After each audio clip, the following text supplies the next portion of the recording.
வணக்கம் friends, welcome to Vidya's cooking channel. நான் வித்யா லக்ஷ்மி. இன்றைக்கி உங்களுக்கு சீஸ் வடா பாவ் ரெசிபி செஞ்சு காமிக்க போகிறேன். ஒரு அருமையான சீஸ் வடா பாவ் வீட்லேயே நம்ம தயார் பண்ணலாம். இந்த ரெசிபிக்கு தேவையான பொருட்கள் செய்முறைலாம் பார்த்துக்கலாம்.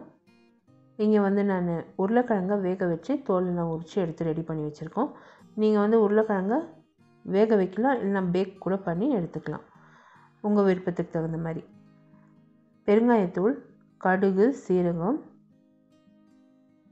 இஞ்சி பூண்டு விழுது, மஞ்சள், மிளகாய்த்தூள், கரம் மசாலா தூள், சீரகத்தூள், உப்பு, பொடியாக நறுக்கின வெங்காயம், பொடியாக நறுக்கின மல்லித்தழை, பொடியாக நறுக்கின கருவேப்பிலை, பொடியாக நறுக்கின பச்சை மிளகா. இது போண்டாவுக்கு ஃபில்லிங்க்கு தேவைப்படும். மாவு செப்பரேட்டாக காமிக்கிறேன். இப்போ இங்கே கடாயை மிதமான தீயில் காய வச்சு 2 சிறிய ஸ்பூன் அளவுக்கு எண்ணெய் சேர்த்துருக்கேன். எண்ணெய் நல்லா காஞ்சதும் இதில் கடுகு, சீரகம் சேர்த்து பொரிய விடணும். இந்த ரெசிபியில் யூஸ் பண்ணியிருக்க பொருட்கள், அதோட மெஷர்மெண்ட்ஸ் எல்லாமே description box below this video இருக்கும். I card above this video நீங்கள் கிளிக் பண்ணிங்கன்னா என்னோடய பிளாகுக்கு டைரெக்ட் ஆகும்.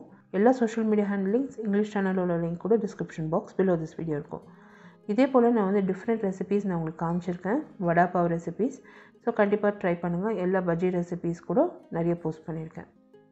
இப்போ இங்கே கடுகு, சீரகம் நல்லா பொரிஞ்சதும் இஞ்சி பூண்டு விழுது, பொடியாக நறுக்கின வெங்காயம், பொடியாக நறுக்கின மல்லி, கருவேப்பிலை, பச்சை மிளகா, கொஞ்சமாக பெருங்காயத்தூள் சேர்த்து வெங்காயத்தை 2 நிமிஷத்துக்கு வதக்க போகிறேன். வெங்காயம் கொஞ்சம் கண்ணாடி மாதிரி வந்ததும் அதில் உப்பு, கரம் மசாலா தூள், மிளகாய்த்தூள், சீரகத்தூள் சேர்த்து மசாலாவிலேருந்து பச்சை வடை போகிற வரைக்கும் வதக்கியிருக்கேன். மசாலா ரெடி ஆனதும் உருளைக்கிழங்கை பொடி பொடியாக்கி நான் சேர்த்துருக்கேன். உப்பு செக் பண்ணி உப்பு சேர்த்துக்கோங்க. நான் உப்பு எப்போவுமே குறைவாக தான் சேர்க்குவேன். நான் செக் பண்ணி அப்புறமா உப்பு நான் சேர்த்துக்குவேன். இப்போ இந்த உருளைக்கிழங்கு சேர்த்து மசாலாவில் நல்லா பெரட்டி எடுக்கணும். ஒரு 5 நிமிஷத்துக்காவது பெரட்டி எடுக்கணும். உருளைக்கிழங்குல நிறைய தண்ணி இருந்தாக்கா ஸ்லோ ஃப்ளேமில் வச்சு இந்த மசாலாவில் வதங்க விடுங்க. உருளைக்கிழங்கு ட்ரையாக இருந்தாக்கா நீங்கள் இந்த ஸ்டெப்பு பண்ண தேவையில்லை. ஜஸ்ட்டு 2 நிமிஷத்துக்கு வதக்குனா போதும்.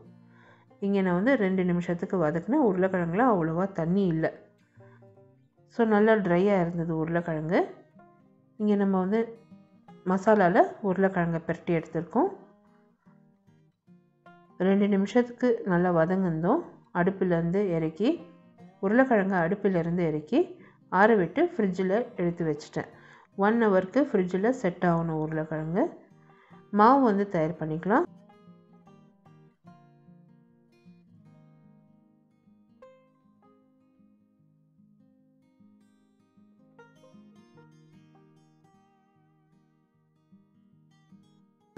மாவுக்கு நான் கடலை மாவு ஜலிச்சு எடுத்து வச்சுருக்கேன். மிளகாய்த்தூள், உப்பு, ஓமம், பெருங்காயத்தூள், கொஞ்சமாக சோடா உப்பு தேவைப்படும்.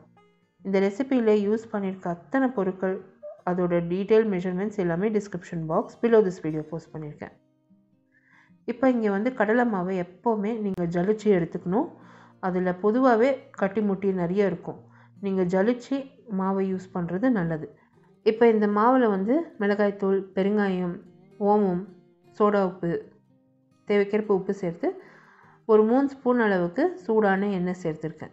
சேர்த்து இது எல்லாத்தையும் நல்லா கலக்க போகிறேன். ஃபஸ்ட்டு கொஞ்சம் கொஞ்சமாக தண்ணி விட்டு நம்ம இந்த மாவை கலந்து பஜ்ஜி மாவு தயார் பண்ணிக்கணும். எப்போவுமே மாவை கையால் நம்ம கரைச்சோம்னா பதம் தெரியும். நான் ஸ்பூன் வச்சு இங்கே கலந்துட்டுருக்கேன். கட்டி முட்டி தட்டாமல் சுத்தமாக அந்த மாவு கட்டி முட்டி தட்டாமல் மாவை நல்லா ஸ்மூத்தாக மாவு கரைச்சிக்கணும். நம்ம கையில் கரைச்சா தான் அந்த பதம் தெரியும். இங்கே நான் உங்களுக்கு இந்த ஸ்பூனை முக்கி காமிக்கிறேன். எப்போவுமே ஸ்பூனை முக்கினாக்கா அந்த ஸ்பூன் கோட் ஆகணும். அப்படி இல்லைன்னா ஒரு விரல் நீங்கள் முக்கி எடுத்திங்கன்னா மாவில், உங்கள் விரல் அந்த மாவில் கோட் ஆகணும். அதுதான் பதம். ஸோ இப்போ மாவு நல்லா ரொம்பவும் திக்கில்லை, ரொம்பவும் தின்னாக இல்லாத மாவு கரைச்சிருக்கேன். இந்த மாவு ரெடியாக இருக்குது. 15 நிமிஷத்துக்கு மாவு ஊற வச்சிடலாம்.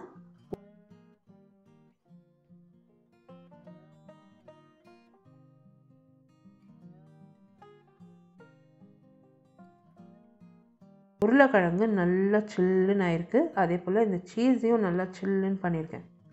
நான் இங்கே cheddar cheese and mozzarella cheese use பண்ண போகிறேன். சீஸை சின்ன சின்ன துண்டுகளாக நறுக்கியிருக்கேன். இப்போ இந்த உருளைக்கிழங்கு நல்லா சில்டாக இருக்குது, சீஸும் நல்லா சில்டாக இருக்குது. நான் இன்னும் ஒரு ரீசன் சொல்கிறேன் எதுக்குன்னு நீங்கள் கேட்கலாம். எதுக்கு இது ஃப்ரிட்ஜில் வைக்கணும்னு. நம்ம எண்ணெயில் இது வறுக்கிறப்போ சீஸ் வெளியே வந்துடும். நீங்கள் வந்து ஜாக்கிரதையாக பண்ணணும். உருளைக்கிழங்கு சில் பண்ணிவிடுங்க, சீஸையும் சில் பண்ணிவிடுங்க. ஒரு பீஸு செடார் சீஸ், ஒரு பீஸு மோசரெல்லா சீஸை உருளைக்கிழங்குல உருட்டி சென்டரில் வச்சு நம்ம உருட்டிடணும். திருப்பியும் இன்னொரு முறை காமிக்கிறேன். உருளைக்கிழங்கு ஒரு எலுமிச்சம்பழம் சைஸோட கொஞ்சம் பெரிய சைஸை எடுத்துக்கோங்க. அது நடுவில் செடார் சீஸ், மோசரெல்லா சீஸ் வச்சு திருப்பியும் உருட்டிக்கணும். உருட்டி எடுத்து வச்சுக்கோங்க. ஒரு ஈடுக்கு 3லேருந்து 4 போண்டா போடுற மாதிரி தயார் பண்ணி எடுத்துக்கோங்க. இந்த சீஸும் உருளைக்கிழங்கு கலவையும் நல்லா சில்டாக இருக்கணும். எண்ணெயில் நம்ம வறுக்கிறப்போ உருளைக்கிழங்கு எப்போவுமே சாஃப்ட் ஆகிடும். இப்போ சீஸ் வந்து வெளியே வந்துடும். ஸோ சீஸ் சில்டாக இருந்தாக்கா நல்லாயிருக்கும். அது கரெக்டாக மெல்ட் ஆகி கரெக்டாக இருக்கும். இப்போ இந்த உருளைக்கிழங்கு வந்து போண்டா ரெடி பண்ணியிருக்கேன். எண்ணெய் நல்லா காய வச்சுருக்கேன் கடாயில். நம்ம போண்டா மாவில் சேர்த்து வறுக்கிறதுக்கு சரியாக கரெக்டாக இருக்குது. இப்போ நான் வந்து உருளைக்கிழங்கு போண்டாவை ஒன்று ஒன்றா மாவில் துவச்சி எண்ணெயில் டைரெக்டாக சேர்க்க போகிறேன். எண்ணெய் எப்போவுமே நீங்கள் காய வைக்கிறப்போ ஸ்லோ ஃப்ளேமில் காய வச்சுடுங்க. இப்போ வந்து ஒரு போண்டாவாக எண்ணெயில் சேர்த்து 2 நிமிஷத்துக்கு ஒரு வாட்டி திருப்பி ஃப்ரை பண்ணியிருக்கேன். அது பொன்னிறம் கலர் வர வரைக்கும் ஃப்ரை பண்ணணும். ஸ்லோ ஃப்ளேமில் ஃப்ரை பண்ணணும். நீங்கள் வந்து இங்கே தீ பார்த்தீங்கன்னா உங்களுக்கு தெரியும், ஸ்லோ ஃப்ளேமில் வச்சுருக்கேன். நிறைய பேர் வந்து மீடியம் ஃப்ளேம்னா என்ன, ஸ்லோ ஃப்ளேம்னா என்னன்னு கேட்டுகிட்டே இருக்காங்க. ஸோ இப்போ நான் வந்து தீயே காமிச்சிருக்கேன், நான் எந்த மாதிரி தீ வச்சுருக்கேன்னு. ஸ்லோ ஃப்ளேமில் வச்சு நான் வந்து வறுத்து எடுக்கிறேன். ஸோ நிதானமாக பண்ணுங்கள். 2 நிமிஷத்துக்கு ஒரு வாட்டி திருப்பி பண்ணுங்கள். நிறைய ரெசிபீஸ் போண்டா பஜ்ஜி பக்கோடா ரெசிபீஸ் காமிச்சிருக்கேன் என்னோடய சேனலில். கண்டிப்பாக எல்லா ரெசிபீஸுமே ட்ரை பண்ணுங்கள். ரொம்ப அருமையாக இருக்கும். எங்களுக்கு ரொம்ப பிடிச்சது வந்து இந்த வடா பாவ் அண்ட் ஆனியன் பக்கோடா எங்கள் சேனலில் ரொம்பவே அருமையான டிஷ்ஷஸ். ஸோ இப்போ பார்த்தீங்கன்னா இந்த போண்டா ரெடி ஆகிருக்கு, இந்த வடா வந்து ரெடி ஆகிருக்கு. எண்ணெயிலேருந்து எடுத்து ஒரு தட்டுக்கு மாற்றி வச்சுருக்கேன். 2வது இடம் இதே மாதிரி நான் வறுத்து எடுக்க போகிறேன்.